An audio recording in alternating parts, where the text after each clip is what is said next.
Welcome, Facebook Live. 1 second.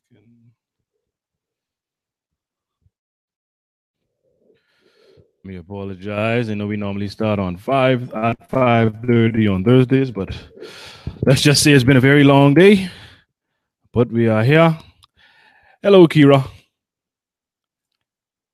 So I'm just going to take this time now to go ahead and share the video, and I'm going to ask that those of you that are watching right now do the same as we await the arrival of my good buddy Terneille Burrows. She'll be.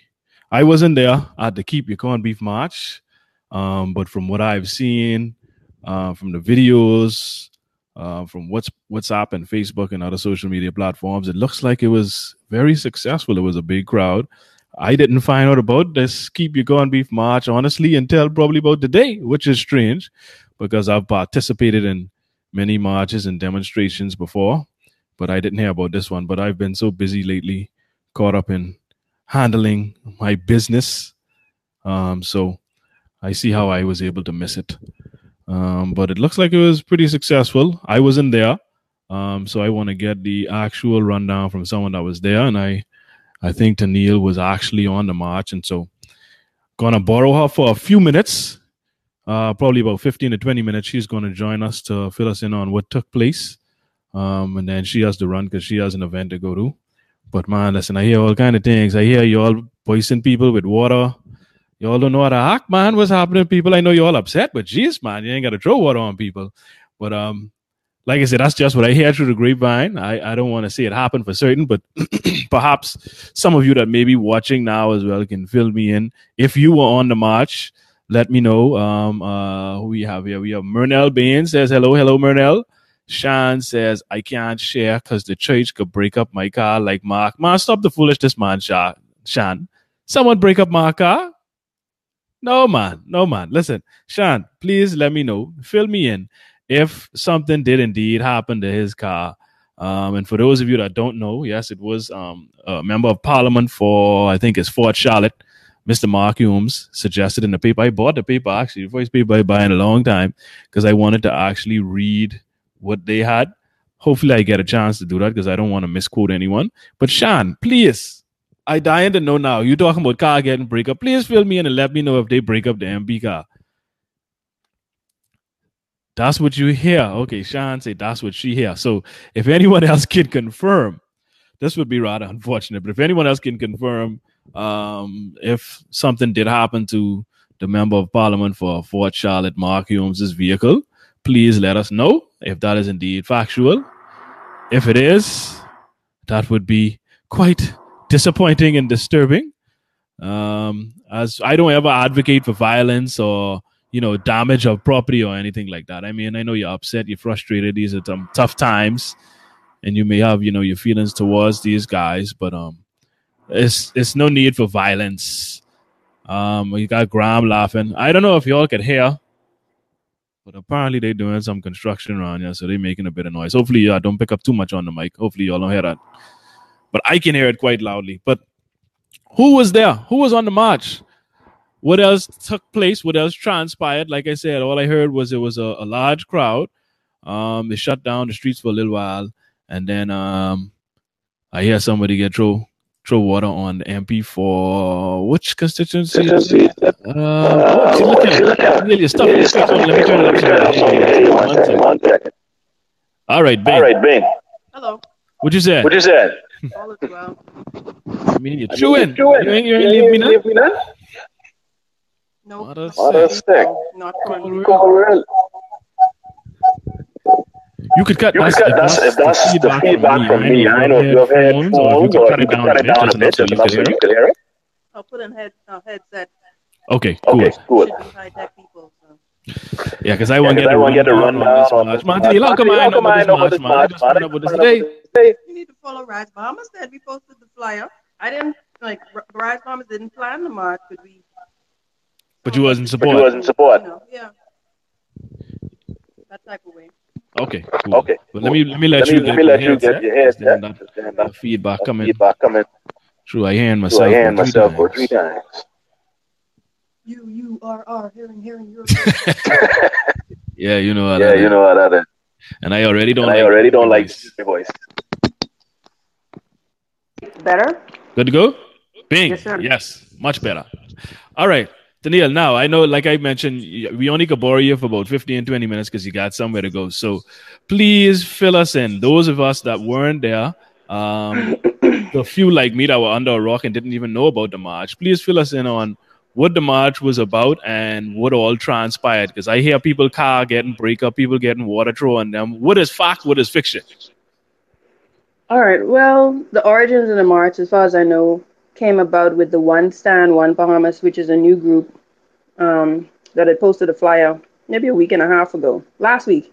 Hmm. I think they ended up pushing it back and teamed up with the group that Adrian Francis is a part of, the nationalist group. Hmm. And so once we saw the flyer with the Keep Your Corned Beef shirts, those were given out free for those who thought that people bought them. They were given out free. I don't know who funded it. Adrian probably would know those sorts of details. Hmm. So people, I guess, had a central location to go to get their gear ahead of the march. Hmm. I saw plenty Um, shirts. so Candy Gibson from Foam, who's a Rise Bahamas affiliate, and Stephanie St. Fleur, who's a Rights Bahamas president, but also a Rise Bahamas affiliate. They got me a couple of shirts that I was able to hand out to a few people. So that's how the march was presented to us. And the whole angle, what Adrian said, was that it was essentially to raise awareness of the fact that we don't feel as though the VAT increase is a reasonable option at this time. And that essentially was what the march focused on. I think other people brought their other issues, like Rise Bahamas focuses on the Marcos law implementation and child protection. We had things, related to that. Thank you to the sign man for donating the banners just for this march in particular. And we saw one or two signs that spoke to being concerned about the people in Ragged Island and things of that nature. So other people voiced their issues or displayed the issues on the placards and the banners. And I thought that was good so that, it would have more of a comprehensive feel. But in terms of the makeup, I reached out there about, it was supposed to be there for 8. I think I probably reached there about 8:10. Okay. And I saw a ton of people at the Old City Market, parked on Market Street and heading over to where the softball field was. And I was like, okay, this is interesting. Then I Hmm. noticed some familiar faces. Okay. Not friendly faces, I would say, or not faces Oh. that I really wanted to see, Okay. because bad connotations accompany those faces for me, particularly Mm. marathon, water, and things like that. Um, I think we know you dog. You mean marathon gasoline? so I saw Jerome Fitzgerald out there as well as Michael Davil. I didn't see Bradley Roberts, but I saw a picture with him in a shirt. Well, you know how they go. They like to show their face in these things and politicize these things. Anything with they feel of momentum, they want to join.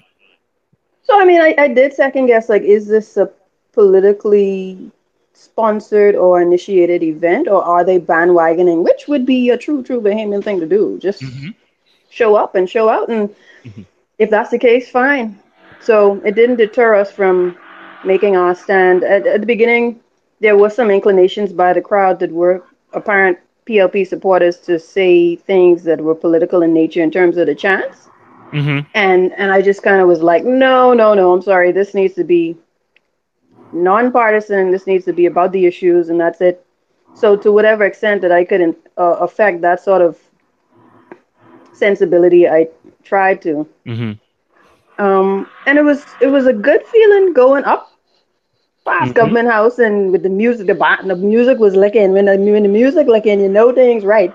You're feeling good. You're feeling hype. I must be burn. I don't know how much pounds of sweat. Um, but you felt good because people, I think, took the message of we're trying to create a united front for something that we believe is important, as opposed to trying to politicize it. I think they were receptive to that. Once we got out there, though, Hmm. and the MPs started showing up, then you saw the exaltation of the PLP current members of parliament, like Leonard Santa Martin and Brave Davis, and people calling out to them and chanting and, oh, blah, blah, blah. And then when Dwayne Sands and other FNM members were in the vicinity, they got booed. And it just it started to get rowdy. Like, I understand people's frustrations, But first of all, what are you accomplishing by being unruly or rowdy or disruptive? What exactly are you accomplishing except Right. making the tabloids and being a sensational object of interest? Mm-hmm. Are you actually going to accomplish what you're trying to accomplish by doing this, or are you just going to potentially put yourself in a situation that could be legally, Mm. you know? Yeah, I know what you mean. And I heard a lot of, talk, people saying, oh, this was the number man sponsor it. They pay people to go there, and this is the numbers march and all of this and that. Did you see, or do you think it was a number boss supported event, or like it was a combination? Maybe they initiated it, and other groups just decided to join and cling because, you know, I think a poll said that 73% of Bahamians are against this budget. So perhaps they started it initially, and then we just had other groups to join because we all oppose this budget. I think from my perspective, it was started by groups that just wanted to get Bahamian citizens that were concerned and residents together. Mm-hmm. If the numbers people in the PLP or whomever else decided to bandwagon on that, Mm-hmm. then so be it. Mm. That's my take on, having seen it played out in terms of from the planning stages that I was a little aware of to the final day of. But I mean, and also people keep bringing up We March, and it's kind of annoying. And I was actually surprised because I thought because of We Marched, we would have a lot less turnout when it comes to these marches. So when I started to see the videos on WhatsApp and Facebook, I was like, wow, this is a big crowd. Because a lot of people, me included, were disappointed and the aftermath of the We March. Feel like we were just used to accomplish some political gain. And I said, you know what, I can't fool with these marches no more, because you never know what these, the people that put these together, what their intentions are. And like I said, me and along a lot of people were felt like we were just used in the We March. So I was But surprised. but It was a weren't you big crowd. marching and demonstrating and protesting before We March came about? Oh, for Whether sure, it's most definitely. 400, whether it's 40 people or 400 people or 1,000 people, Hmm. that's not going to deter me from showing up. And No, no, whoever's I get it. leading it, that's important. It's No, I get important it, but who's it's a lot leading of it. people that actually feel like that. And like I said, I felt like that for a reason. But it's like as long as you go for the actual reason, then it shouldn't matter, who put it together and what their motives may be, as long as you're there for the cause, But I All haven't right, seen. fundamentally. Yes, But I think this fundamentally. hero, this looking for a hero, and we need another Celine Oscar Pendon to come and take us to the promised land type Yeah, yeah, psyche and that's our problem. is a This problem. complex. And every time I see y'all mention We March or complain about the senator and this and that, I just feel like perhaps the only thing that he wants is to be Oh no, no, somebody who you? and Not me. I don't mention it. I they, never posted. whoever, people. Yeah, And maybe he's being somebody, whether you like the way he's being somebody or not, but you keep empowering this type of conversation, so it's gonna live. Like, I don't need someone to lead me to decide to stand up for something that's right. I don't right, need to right. totally critique and analyze and But all of this. what about the people that ask, like, okay, what does it accomplish? Like after this, now what? Like, what do you think is going to be accomplished from this demonstration? Because it seems in the past, like you love good numbers, you love people get their point across, but then the members of parliament, they'll maybe engage you in a conversation, or acknowledge your presence, but then they carry on business as usual, like nothing usually changes. So what do you think is going to come out from this demonstration? Okay, let me just say generally that I think that demonstrations have their place. I don't Hmm. I don't conflate it and think that it's more than it is. I take it for what it is, and it's a show of support for an issue or against an issue, Hmm. and it's something that displays publicly that people are willing to take a stand and unite and speak out about something collectively in that sort of way. I Hmm. think that in and of itself has a certain level of importance that we don't really give credit to. Hmm. But beyond that, whenever we did protests for Rise Bahamas with the Marcos Law, or protesting the short sentences for a man that raped a 6-year-old, whenever we did those sorts of things, Hmm. we had actions leading up to those stands Right. such as appealing to the prosecutor, such as knowing and finding out and researching what rights we had to do certain things. If it came to the Public Disclosure Act, we went and wrote the chairman of the Public Disclosure Commission and found out certain things before we decided to march. We appealed to the government in some instances, and when you don't get a response, then you take it to that level for the purpose of creating a fuss, for the purpose of galvanizing support, for the purpose of kicking up some dust and making a scene. But you do it a certain way. You get cabinet office permission. You then, once you get the permission, you go to the police to get their presence, permission, or whatever, and then you do things the right way. I don't believe in disorder. I don't believe in grandstanding. I don't believe in orchestrating or, inciting not peaceful protests and demonstrations. I think it's all for gimmicks and all for kicks. And I don't think that it should have gotten to that point today. And I took the banners and left once I saw that that's the point that it was at. Okay. And numbers. How many people would you say were out there, if you had to guess? Plenty. Don't take me for no statistician or nothing. Like, I'm not going to try put those numbers out there and then just come back to haunt me. Yeah, fair enough. That's the smart thing to do. Now, before you go, let's get down to the ratchet now. Now, I hear people was out there throwing water on people and all kinds of violence was happening. Are you aware of any of these things taking place? I heard about water being thrown on someone. I don't know if the plastic bottle also was thrown along with the water, but I heard about that. I mean, the act of pushing down a stream of barricades, I wouldn't consider it violent, but it's an act of aggression. Oh, that happened? That happened. That's when I was sitting on the bench in the back catching myself because I had cramps. And when I came back, I saw that the banners that we had on the barricades were on the ground with the barricades, and the people who had been confined to the outskirts, like, how we normally have to go on this, but in Rawson Square proper, we can't be on the sidewalks and that sort of stuff. That's where we were at first, and then it was barricaded. But when I went back, barricades were down, and everybody was strewn in the middle of Rawson Square, blocking traffic. Wow. Okay. So I don't necessarily consider that violence. I consider that aggression. Whether it was warranted or not, I doubt it was warranted, because I feel like the way that Dwayne Sands was heckled and booed, and one guy was shouting him down, and I just was like, can we just have a conversation or state our concerns and be civil about it? But, tension's high. I don't know what the story is. Yep. I can't really speak for him.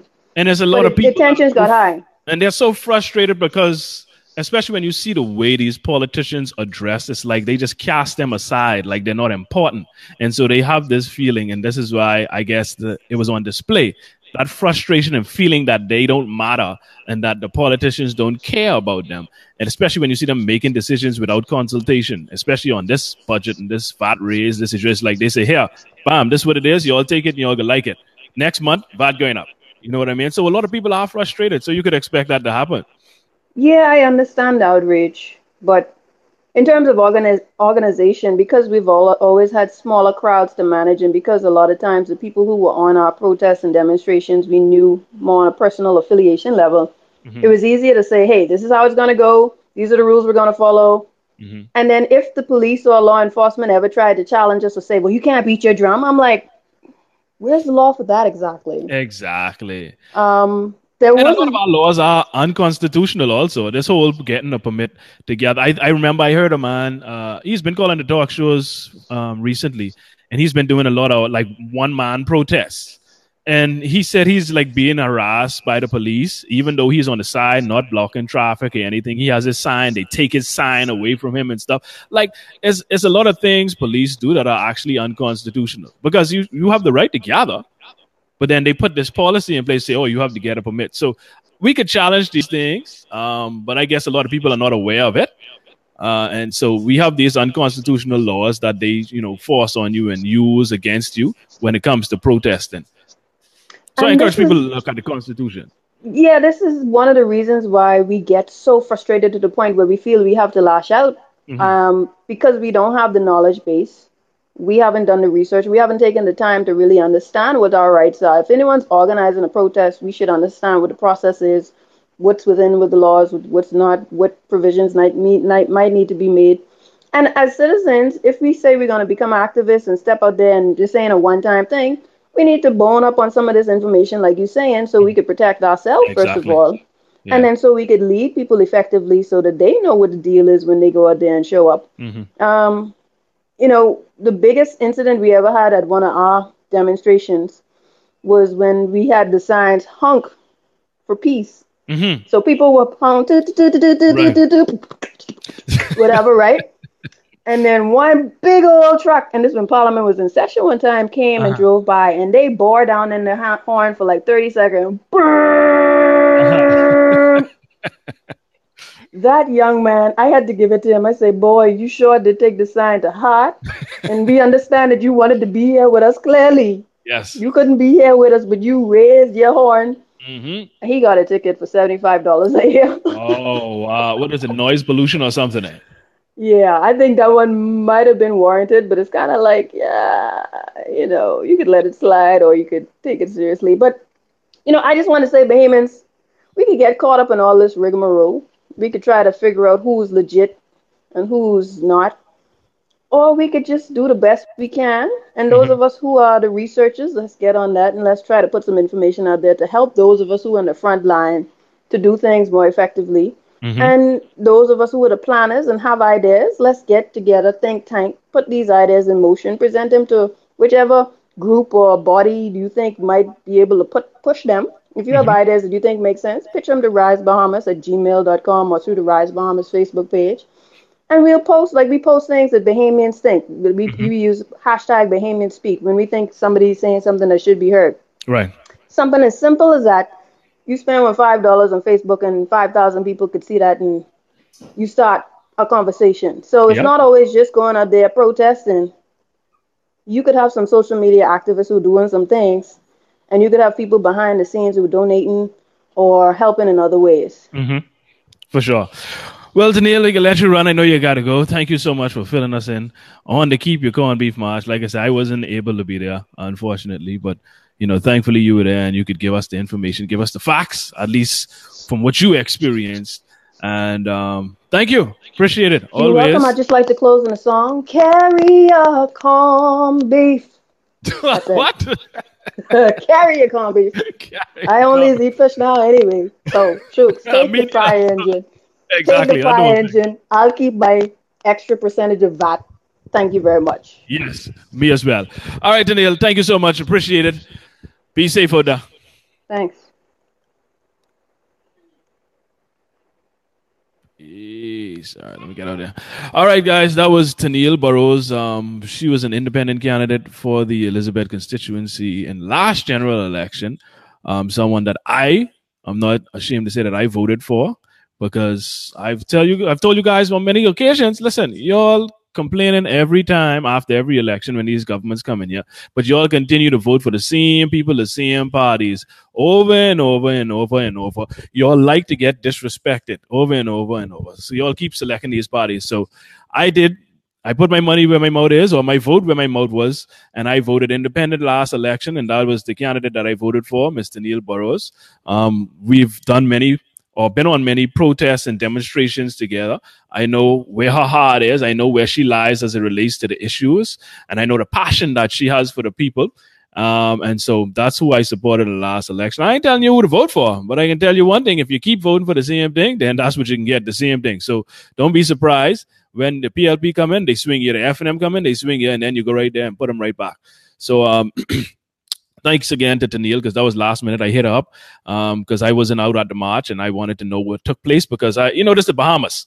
And once a Bahamian get a story and that story start to travel and that pass from person to person, listen, that story could change about 560 times. And so I wanted to hear from someone that was actually out there on the march. So that's why I contacted Terneille. Like I said, last minute, she was able to come in and give us her, experience from the Keep Your Corned Beef March. Now, I have some other things to get into today. Oh, and I saw someone was asking earlier. Was it Sean? It was someone earlier asking where Marlene, for those of you that don't know, that's Christina, is unable to join today. She hit me up earlier today and say, you know, she wouldn't be able to make it this evening because she has a lot of stuff that she has to take care of this evening up where she is at. So unfortunately, she won't be able to join us, but I'm sure she'll tune in later and she'll probably go through the comments. So y'all can still hail up Chrissy if y'all want to. In the comments, she'll come back and probably respond later on once she gets free. Now, we dip into the budget a little bit over the past couple shows, I think. But there are a couple of things I wanted to address. And specifically because it's been in the news for like the past week and a half to 2 weeks, the sliding or whatever they call it tax when it comes to the gaming houses, local gaming houses, because tax hasn't changed for the casinos and the hotels. But as far as the local, we call them web shop bosses, number men, all these names that we have for them. The guys that own these web shops, number houses.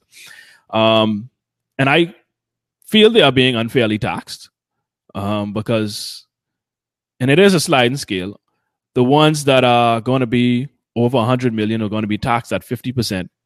And I'm like, geez, that's crazy. But I think it starts from 20% and it goes up to 50% based on how much revenue you take in. I don't have it right in front of me, but if one of you would be so kind, if you all could provide the graph or the numbers of the exact numbers of the sliding scale, I'd appreciate it. That way I could, remain accurate and call it off for the people. But I know it ranges from 20% to 50%. I forget exactly the numbers in terms of revenue and the numbers that are in between that 20 and that 50. But either way, it's a ridiculous amount of tax. And why I say that is because other industries are not being taxed in the same way. And these politicians are so disingenuous. This is what I can't stand. I can't stand inconsistency. I can't stand double standards. I can't stand hypocrisy. And this is being displayed specifically by the Deputy Prime Minister, Peter Turnquest, and Minister of Finance, and Minister of Tourism, Dionisio de Aguilar. And let's address de Aguilar first of all. I saw an interview that he did with Kyle Walking a couple days ago, addressing this unfair, as it's being touted, tax towards the number bosses. And like I said, which I agree it is unfair, because my thing is, it is wrong to me to specifically just target one group of people, one industry, a small group of people, and just tax them out of the wazoo. And your reason is, one, we have a right to do it. We could do it. Another reason is, well, listen, they're making plenty of money, man. They could afford to take this tax. Now, and the disappointing thing is this is coming from Dionisio de Aguilar, who is a businessman, who is an entrepreneur. And I hate to hear that kind of mentality. Well, you know what? I get to look at your numbers, and because I'm big government, I can look and say, well, listen, man, you're making plenty of money. I am God. I have determined that you could pay more in taxes. It's not my business. I've never run this kind of business. I don't know how you guys spend your money. I don't know the degree to which you give back, the degree to which you contribute to the community. But I have decided that you need to be taxed more. I can't get down with that. That doesn't fly well with me, because me too, I'm a small businessman. I'm an entrepreneur. I have a small business. And what that is saying to me as a small business is that I could be punished for being successful. The government could look at my numbers and say, hey, hold on, boss. Well, hold on, man. You're making plenty of money here. I know you was making all of this money. Listen, come, bring some of that this way. Hey, we need to get some more of that because you're making too much money. And that is the wrong precedent to set, especially as a government, because that is not the government's job. The government is supposed to create an environment for entrepreneurs and business people to thrive, so that we could have a booming economy, so that they could continue to expand and continue to hire people and decrease unemployment. We already have a high unemployment rate, right? And now you want to punish successful businesses that have been expanding over the past 4 or 5 years and hiring more and more people, taking people off of the unemployment line, and you are going to potentially tax them out of business. And without even consulting them, without going to them and saying, well, hey, let's have a discussion. We're looking at your numbers, and we're seeing here that it appears to be some room for more taxation here. What's your position? That's just respect. And it's supposed to be a partnership between the government and businesses. The government is not just supposed to be God and say, well, listen, this is what I'm doing. I don't have to talk to you, and you just got to take it. And if people lose jobs, they could go work to the hotel as housekeepers. That is not the approach. That is very disrespectful, not only disrespectful to the business owners, but disrespectful to the workers that work in these businesses, because you're not displaying that you care for them. Right? So that is ridiculous to me, and that really rubbed me the wrong way. And they are giving the wrong reasons for this taxation. Now, like I said, if you can give me a valid reason, and if you can show me empirical data, where are the facts? Show me the numbers and show me the studies that you have done. They just throw in a lot of stuff out there with no kind of information or studies or data to back up what they're saying. And that's why it's coming off as though they appear to be jealous of these guys for making so much money and being so successful. That's the only thing people have to speculate on, because you are not providing any numbers. Now, the other day, Dionisio Diagla said, well, hey, nobody's talking about the numbers. Let's talk about the numbers. Don't you find it funny that no one's talking about the numbers? And Kyle asked him, he said, well, will you present the numbers? And he said, yes, he will. Now, I need you all to let me know. I didn't pay attention to the House of Assembly today, but someone please let me know. Did Dionisio Diagla or anyone from the government present data to support any of their reasons for this sliding tax on the number houses? Someone please let me know if they provided actual numbers and factual data. Because I heard Peter Turnquest last week on Guardian Radio saying that the number houses bring in anywhere, and he said he was being conservative, from $1 billion to $3 billion. He said this is what they bring in. But then on the same conversation, and now y'all could let me know. I ain't no mathematician, right? I ain't no mathematician, but y'all let me know if this adding up. The man said at the minimum, 1 billion up to 3 billion, right? And when the question came about if it's an unfair tax against the number houses, he said, well, hey, it's not going to affect most of them. He said 7 of them. 7. He said, 71% of them. He said there are 7 number house operators in the country. This is what Peter Turnquest said. There are 7 of them in total, right? He said 71% of them will fall within the 20% category. Now, someone can please tell me what the revenue number is to fall within that 20% category. I'm not able to look it up right now, but if we have that number, I would reckon that that's around. Okay, I think someone has put it here. Okay, thank you, Jared. Let's see. Jared says, let me put it up on the screen here for you guys to see as well. Jared says they will pay up to $20 million at a rate of 20%. Between 20 million and 40 million will be 25%. Between 40 million and 60 million will be 30%. Between 60 million and 80 million will be 35%. Between 80 million and 100 million will be, well, he put 35% again. Okay, maybe that's a typo. And then 50, what we have here, I guess between, well, over 100 million is at the 50%. Okay, so let's take this number that Jared put up, right? 20% for those bringing in $20 million. Now, according to the Minister of Finance, 71% of the number house operators are going to fall within that 20% category. So, if that number is $20 million, right? $20 million. And let's remember, he said they bring it in between $1 billion to $3 billion. 71% of the 7 operators will fall within the 20% category. Now, let's do the numbers on that one. And like I say, I ain't no mathematician, so you all can help me out on this one, right? Tell me, how much is 71% of 7? Because he said there are 7 operators, and 71% will be in the numbers category. Let's say that's about what, 5? I think that would be about 5 of the 7 operators would only be generating $20 million. How much money is that? 20 million times 5, $100 million, right? $100 million. So we have 2 more operators that would fall above that category. You mean to tell me that between those other 2 operators, according to Peter Turnquest's numbers, out of those 2 operators that will be above the 20% tax range, between those 2, they are generating anywhere from $900 million to $2.9 billion. 2 number houses. 900 million to 2.9 billion. Really now?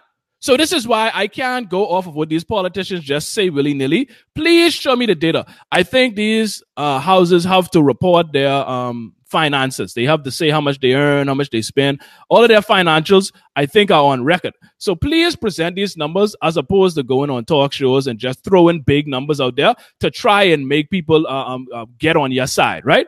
Because like I say, I ain't no mathematician, but those numbers that Peter Turnquest gave does not add up. It does not add up. So let's get back to D'Aguilar, like the comments that he made. And what disturbed me the most, he said, either you decide it's a sin or it's not a sin. And I wish Kyle had asked him these questions. I don't know if he did and it just didn't air, but these are the questions that I had from just a small segment that I saw. Well, who decides what is a sin and what is not a sin? Is it the government?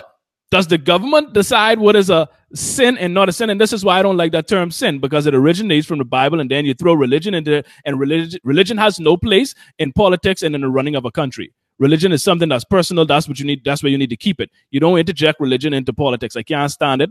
Chrissy and I have done shows, multiple shows on that particular topic, right? So, D'Aguilar, I ask you, Mr. D'Aguilar, who decides what is a sin and not a sin? Okay, if your answer is, well, this is a Christian nation, we go by the Bible. Well, and he also said in that same, right after that, he said, all sins are taxed heavily.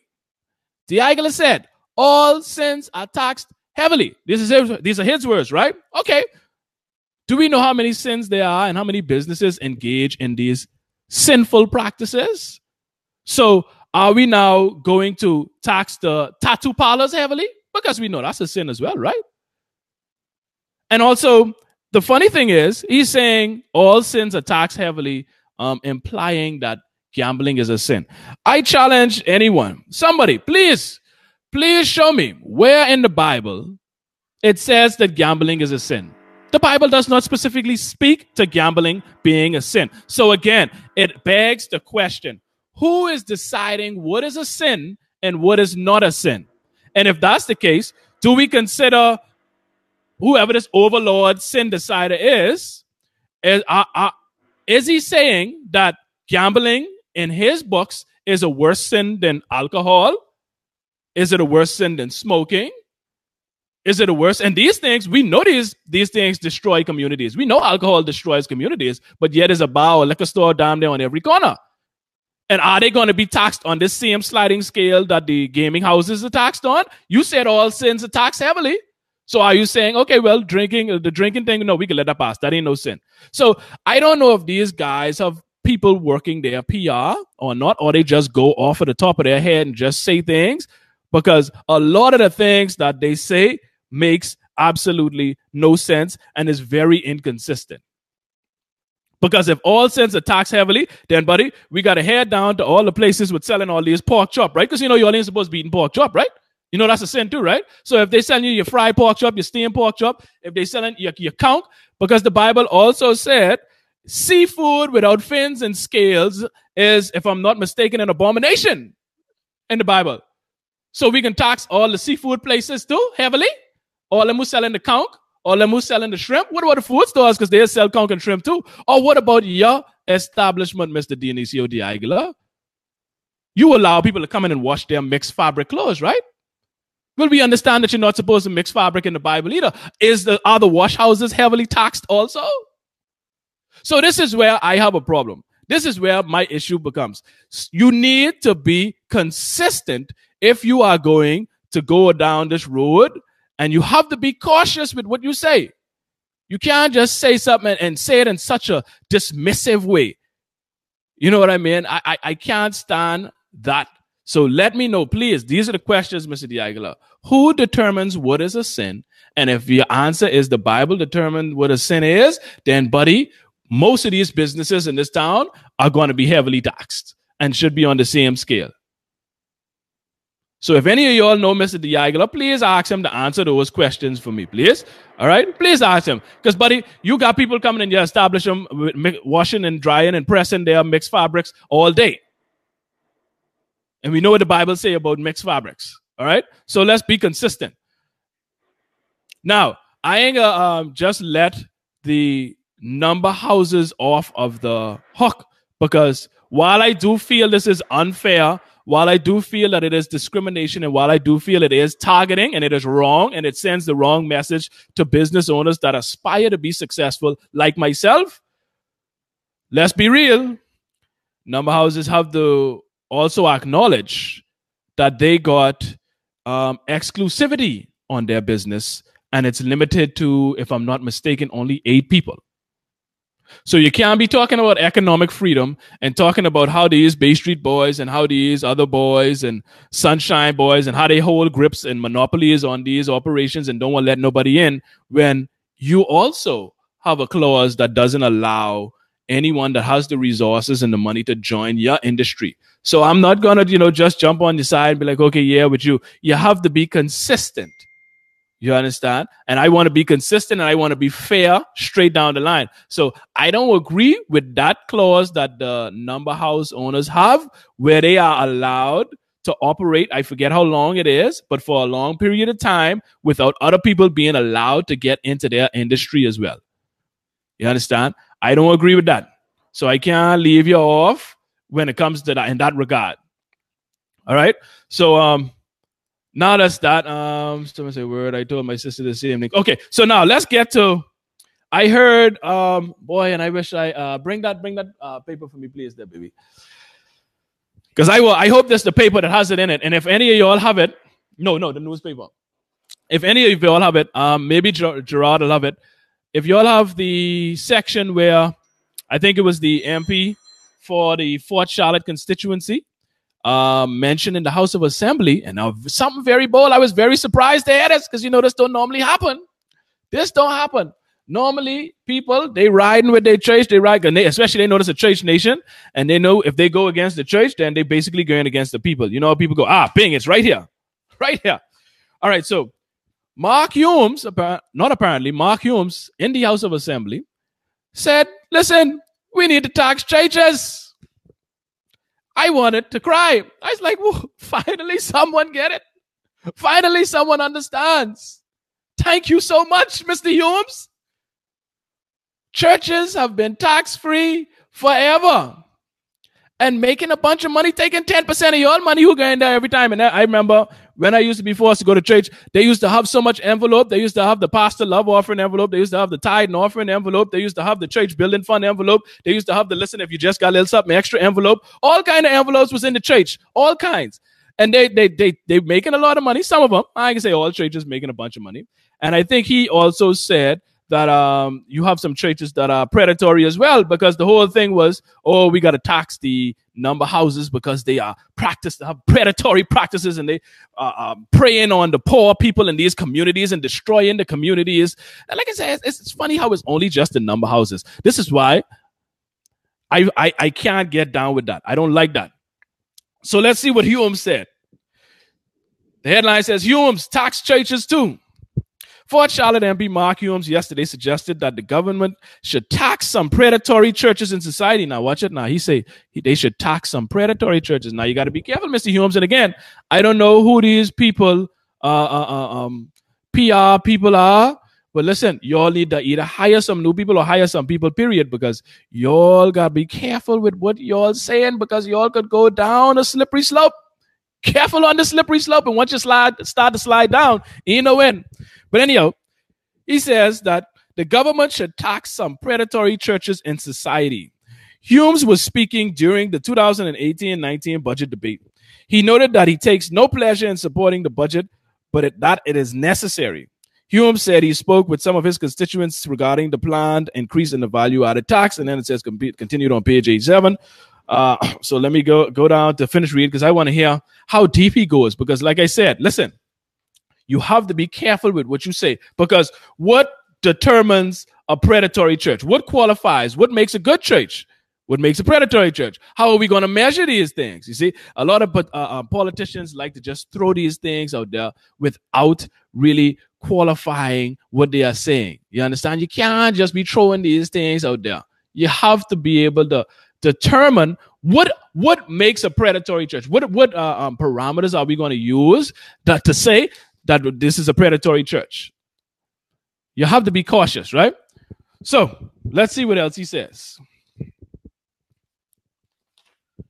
It says tax, no pleasure in supporting budget. Okay, continue it. VAT from 7.5% to 12% and received very feedback with some individuals supporting it while opposed. Let's see what he's saying about the church. Let's see. Blah, blah, blah. I'm not a big proponent of taxation at all, he said. So if it were up to me, I would say no too, but not just to the 12% VAT. I would say no to the 7.5% VAT. I would say no to income tax. I would say no to whatever tax you could think of. Hold on, man. Mark, you want no taxes? Mark saying no to everything. Because we should not be so heavily dependent on government tax dollars to the point where we become so dependent on taxing us. I agree with that, Mark. I agree. Government is too big, and therefore we will always require a lot of taxation anytime government is big. So he said, so as an easy way out, I could say no. I could go to them, go after the lawbreakers. I shouldn't have to be paying for people from the Bank of the Bahamas. I agree. What happened to the Bank of the Bahamas money? All the money was getting lost, just gone. We got to pay for it. We got to pay for it. For giving all those loans from all of those, from what I understand, prominent people in society, even politicians, getting these big loans and then paying them back, and the people have to pay for them. So he says, if they don't have to put it, they don't have to put them to work for free. That's good. Free labor. Let them work off the debt. Blah, blah, blah, blah, blah, blah. Where's the church part? Let's see. Okay, there we go. Found it. Tax all these predatory agencies who suck from society and do not positively contribute to the upliftment of the moral fiber. That's what I would say. The liquor houses, the banking houses, the casinos, and some churches too. There is plenty of money to be made. Yeah, I said the churches too. There are a lot of predatory churches in this country too. I have never seen a country so full of churches, and the society gets worse and worse and worse and worse. There must be some predatory practices happening there too. Tax them too. The government's planned increase for VAT will take effect July 1st, but it has received widespread opposition. Now, I agree with you, Holmes. All these churches we got popping up around society, yet crime continues to get worse. I mean, even though the people tell you, crime down, they say crime down. And I'm sure in some respects, certain categories may be down a bit. But if you ask the regular citizen, that's not the feeling that you would get from them. A lot of people don't have that feeling. And I want to address that too, because I heard that, these politicians, they like to come out anytime you see murders down, they're like, oh, pat themselves on the back, congratulate themselves, and tell them what good job they're doing. But then when it high, they say, man, listen, we can't stop murders, man. We can't do nothing about that. But anyhow, we can get back to that. All right, so let's see if he mentions anything else about it. It doesn't give me good pleasure. Okay, so, he does say something else about it. It doesn't give me good pleasure to support this budget, but as is necessary for our own past actions, the chickens have come home to roost. Today, I say unto the people, render unto Caesar the things that are Caesar's, and to God the things that are God. Okay, so he ain't saying no on the church, but that is interesting how we have more and more churches popping up, but it seems as though the moral fabric of our society just continues to degrade and get worse and get worse and get worse. My thing is, hey, I say it too. Listen, tax the churches. I don't know how you all feel about it, but the churches are bringing in money, they're generating revenue. And we don't know exactly what all of them are doing. And I'm sure there are some churches out there that are doing some wonderful things in the community. I forget the name of the church that's there on Wolf Road. Gentleman feeds people, all the time. I see people out there, he gives people meals. So, of course, there are a lot of churches out there doing a lot of good for society. But like Hume says, there are also some predatory churches out there that are making a lot of money, and their pastors rolling in the latest and greatest and finest cars, and their members are poor as dirt. They're catching bus to church, and not like anything wrong with catching bus, but they don't have a vehicle of their own to get around. They're living in the poor communities. So I do agree. We do have to tax them. And Tamiko won't be facetious, say, shut your mouth, but I soon open my church. And I see here Chandel Williams is also saying churches should pay taxes too. This is surprising. So a lot of you seem to agree with Mr. Humans and that you should tax the churches, which is surprising because there's a big churchy nation. And you all consider the church to be sacred. They should be left alone to their own devices and should not be taxed and should not be touched, because they improve the communities and we need them so much. This is how a lot of you feel. So it's surprising to see so many of you are in support of taxing the churches, which I think is fair. And Jasper says they never include white collar crimes when they talk about crime, but it's also a huge problem. I agree, Jasper. I agree completely. And a lot of the white collar crimes go on right there. Well, they don't mention it because, and I don't have, say, hard evidence on paper proof right in front of me to say so, but I think we all know. Come on, man. A lot of the white collar crimes go on right there in the political sphere. A lot of the white collar crimes go on right there in politics. And Nadia also saying churches should be taxed. This is surprising. I thought I would have the opposite. Where Dito is. I know Dito can say, hold on now. You know, Dito is up to fight for his Christianity every time. I wonder what Dito feels on this topic of taxing the churches. That would be interesting to see. But you know, I think it's fair. I'm a small business owner. You know what I mean? Like I say, I have to be taxed. I have to make adjustments according to the taxes that are imposed upon me by the government. And so, you know, the churches should be too. I mean, I'm not saying it has to be a huge number, but it has to be something. Something. You know what I mean? It can't just be you're just getting off scot-free straight through. And Tamiko, let me see what you're saying. Yeah, he's launder money for the crooked members. Who? Goo, or that's supposed to be churches? Who you referring to, Tamiko? Let me know exactly who you're referring to there when you say they laundering money through the churches. That's interesting. That if you could launder money, that would be the place, eh? But anyhow, let me get back to what I touched on briefly as it relates to crime. Neurosis says keep church and state separate, tax the church, make them big political force for making moral laws. I agree, Neurosis. And you know, Neorissa, sorry. And you know, if you have been watching this show, we have done shows on the importance of separating church and state. And I hate in this country how those two are so tied together. The church always wants to get up in politics, always wants to get up in the political business, and always wants to try and shape policy. And of course, they're going to shape policy within their favor, what they want. Okay, Dito answer. Let's see what Dito says. Dito says, Jesus say, give unto Caesar what is Caesar's. They should be taxed just as equally as other people. Mother freeze. Wow. Round of applause, Dito. I was not expecting that. But I mean, you're a fair guy. You're a fair person. So I shouldn't be too surprised that you would say tax it. Okay, so the general consensus, at least as it relates to this show, is most of you watching agree that the churches should be taxed. Chandel Williams says, very few of these churches have a soup kitchen, outreach, etc. They give little or nothing back to the community. Wow. And I'm sure that, let me not say I'm sure, but I have confidence that is the case. Like I said, you have a number of churches that probably do great things in the community, give back a lot, but then you also may have a lot of churches that don't, that just take all the tithes, take all the pastor offering, and they go live up the big life behind the gate with a nice car, and you know, like I said, their members poor. Erica, hey Erica, what you saying? Erica says Tamiko was speaking in tongues. He meant churches. Erica got jokes. So he was speaking in tongues. He was typing in tongues. Hey, Erica. Tamiko was typing in tongues. So yeah. Okay. Before I wrap up, because you all know I like to. This is actually my first time being on here speaking by myself. You all know I don't like to talk to myself. I like to have conversations with people. But like I said, Chrissy couldn't make it, and I want to acknowledge something for you all that don't know. This is a big moment right now. This is a big moment for us and for all of you guys that have been supporting us all these years. This is episode number 100 of the Under the Rug podcast, little old podcast. We started about 3 years ago. Me and my cousin, you know, we did the first episode in our family member little back office, you know, with our little mic set up and talking about brain drain. That was episode number 1. And we have now made it here 3 years later to episode 100. So I just want to take this time to thank all of you that have the ones that have been here from the beginning and the ones that have just joined recently.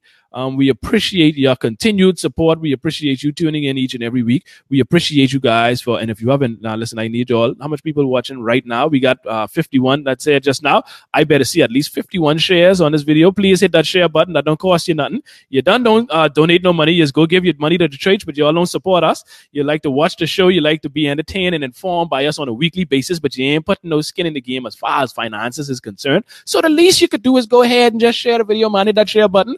That's just as good as currency, because listen, attention is currency. If we have the big viewership, and we've been getting recently anywhere from 2,500 to 5,000 views per show, which is good, and we could do more. So we ask you all to just hit that share button. We appreciate what you've been doing thus far, and we just ask that you continue to do it. But this is episode number 100, big milestone for us. And like I said, thank you guys, because it's because of you guys that we are still here continuing to do it. So Now, let me touch on the crime thing before I push out just briefly, because I ain't going to be on that for too long. But like I said earlier, am I the only one that finds it interesting that anytime murder, anytime murder up, the police say, well, hey, listen, we can't stop murder. What y'all want us to do? Ain't nothing we can do about that. If someone want to kill somebody, they can go kill them. There ain't nothing. We can't do nothing about that. But the second they have a reduction in the murders, listen, man, I just want to commend all of our officers for all of the crime fighting techniques that we've put in place and all of the new strategies that we have implemented to get this number down. And, we're doing a great job. We're happy. And that's another dangerous thing. I think they actually said that, listen, we are happy with the direction that we are going. Listen, that is very dangerous. Very dangerous. Because while it is an improvement, you have to be careful. And listen, they need to pay me to do the API, because these politicians and political people, they say things and I like, what are you talking about? You cannot be happy ever when it comes to murders.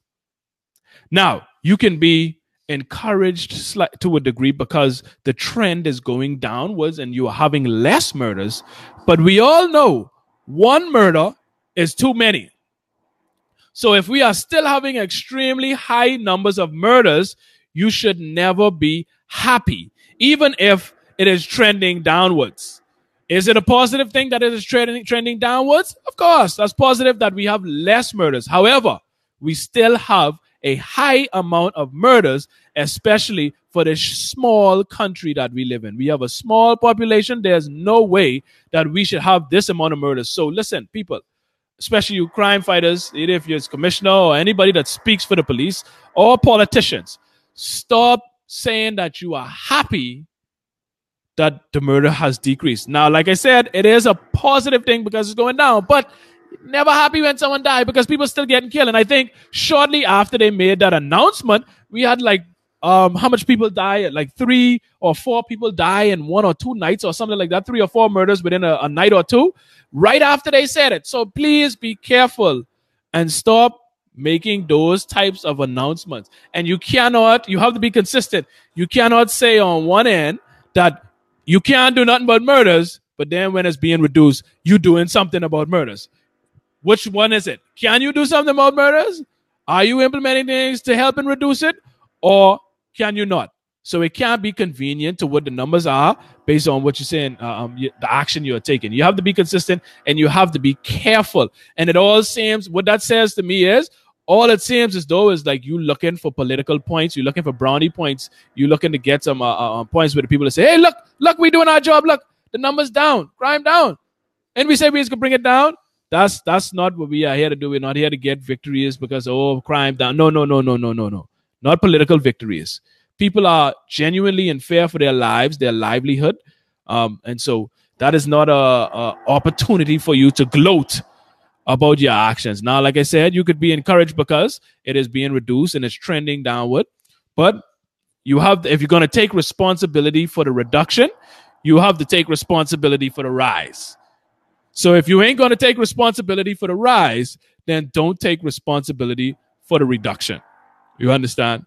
And lastly, before I get out here, I don't know if any of you went to the OWN talks, but the OWN Bahamas, which I think is founded by Sebastian, great initiative.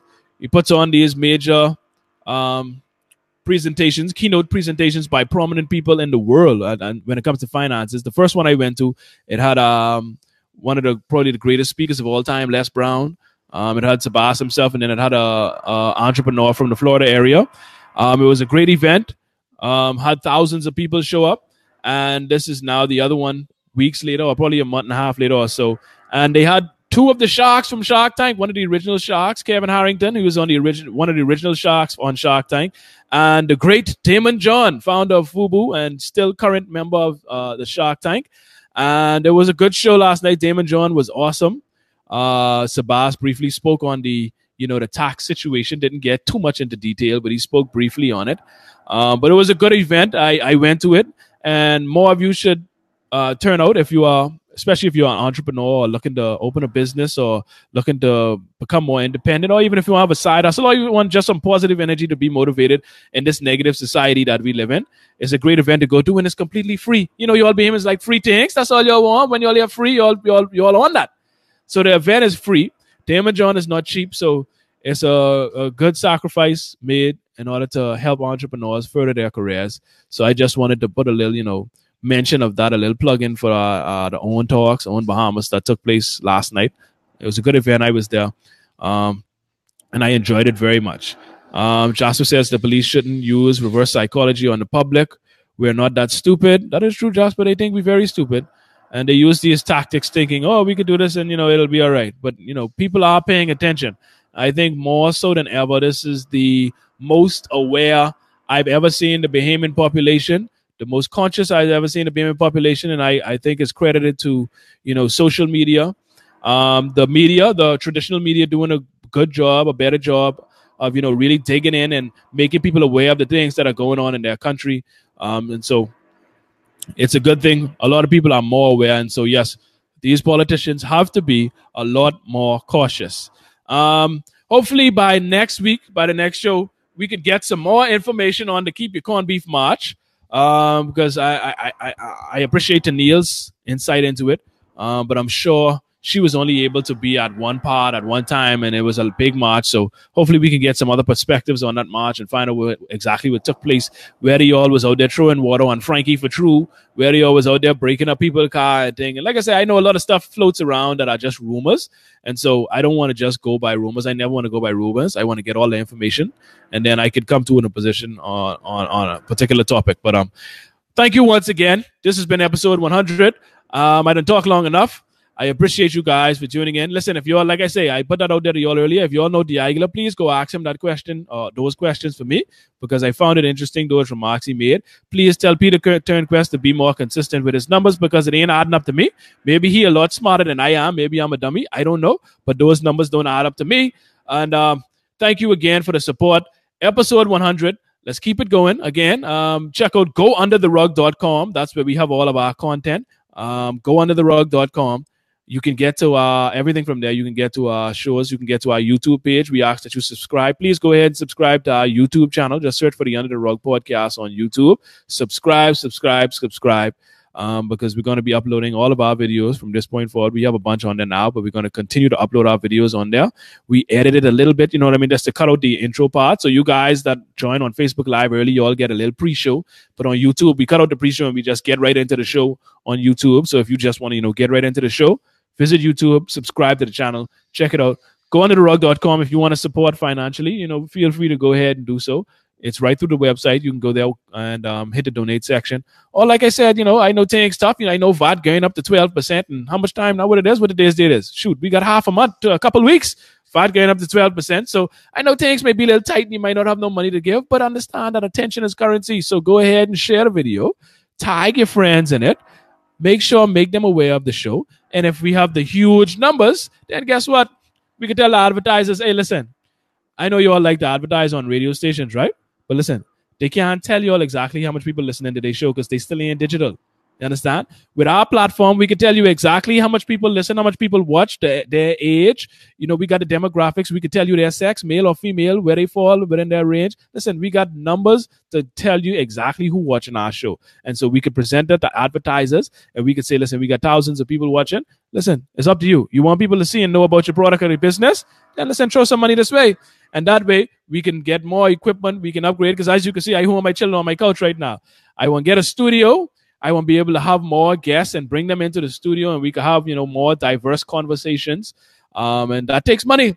And I can tell you right now, buddy, I ain't putting no more money in this thing because it ain't generating no money right now. And that's putting money in a black hole. That's like putting money in the consolidated fund, 9 into that. You understand? So if you want us to expand and see us to get a studio and have more guests and hopefully invite some of these politicians so we could challenge them the way mainstream radio does not challenge them, go ahead and hit the share button, tag your friends. Let's get more people to watch the show. And so we could pitch it to the advertisers and get some funding that way.